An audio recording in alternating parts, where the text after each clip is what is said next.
নারায়ণ থেকে কৃষ্ণের প্রকাশ নাকি কৃষ্ণ থেকে নারায়ণের প্রকাশ? পরমেশ্বর ভগবান শ্রীকৃষ্ণই আদিপুরুষ। কৃষ্ণের প্রকাশ হচ্ছেন চতুর্ভুজ নারায়ণ বা বিষ্ণু। কৃষ্ণের প্রকাশ নারায়ণ। শাস্ত্রে কহে, নারায়ণ হইতে কৃষ্ণ হেনবাক্য নহে। শ্রী চৈতন্যমঙ্গলের দ্বিতীয় পরিচ্ছেদের 54 নম্বর শ্লোকে এ নিয়ে বিশদভাবে আলোচনা করা হয়েছে। শ্রীমদ্ ভাগবতের 10ম স্কন্ধে বর্ণিত হয়েছে, বৃন্দাবনে লোকপিতামহ ব্রহ্মা এসে যখন শ্রীকৃষ্ণের তপ করেছেন, নারায়ণস্তং নহি সর্বদেহিনা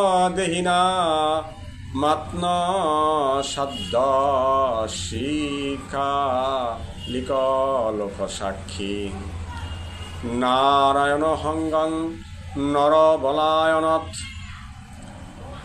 তথাপি সত্যং ন তৈবময়া। অর্থাৎ, হে সর্বেশ্বর, আপনি সর্বজীবের আশ্রয় স্বরূপ নারায়ণ। আমি আপনার থেকে উদ্ভূত হয়েছি।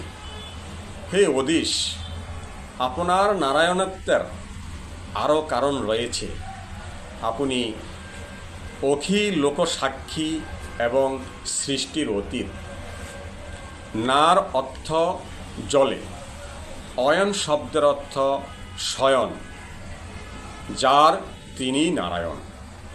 সেই নারায়ণই হচ্ছেন আপনার অংশ প্রকাশ, আপনার বিশাল মূর্তি মাত্র। এই সমস্ত আপনার অচিন্ত্য শক্তির পরিচয় এবং পরম সত্য, এই মায়া নয়।